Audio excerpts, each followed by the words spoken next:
Hi friends, welcome to TI edutech YouTube channel. আমরা আজকের এই ভিডিওর মাধ্যমে জানবো যে ব্যালট ইউনিট, কন্ট্রোল ইউনিট এবং ভিভিপ্যাট কিভাবে কানেকশন করব। এই কানেকশন নিয়ে আমাদের খুব কনফিউশন হয়।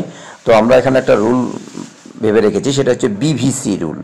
বিভিসি রুল যদি ফলো করি তাহলে আমাদের কোনো কনফিউশন হবে না। প্রথমেই আমরা যে কানেক্টরটা দেখতে পাচ্ছেন এটা হচ্ছে ব্যালট ইউনিটের কানেক্টর। এই ব্যালট ইউনিটের কানেক্টরটা নিয়ে ভিভিপ্যাটের যে পিছনের দিকে কানেক্টর পয়েন্ট আছে সেই পয়েন্টটা ওপেন করব এবং ওইখানে নিয়ে গিয়ে রেডের সাথে রেড সেট করে আমরা জাস্ট আলতোভাবে যদি প্রেস করি তাহলেই কট করে একটা শব্দ হবে এবং এটা ভিভিপ্যাটের সাথে কানেক্ট হয়ে যাবে। এবং ভিভিপ্যাটের যে ঢাকনাটা আছে সেই ঢাকনাটা আমরা এবার নামিয়ে দেবো।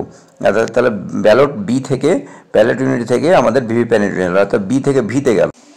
এবার আমরা ভিভিপ্যাটের কানেক্টর নেব, অর্থাৎ ভি এর কানেক্টরটা নেব। আর ভি এর কানেক্টরটাকে সিতে অর্থাৎ কন্ট্রোল ইউনিটে লাগাবো। এবার তো কন্ট্রোল ইউনিটের কাছে নিয়ে গিয়ে আমরা রেডের সাথে রেড ম্যাচ করবো, বা টপ লেখা আছে টপটা উপরে থাকবে, দিয়ে ও কাছে নিয়ে গিয়ে ধরে হালকা করে প্রেস করলেই কট করে একটু শব্দ হবে। শব্দ না হলে বোঝা যাবে, টান দিলে কিন্তু বেরিয়ে আসবে না।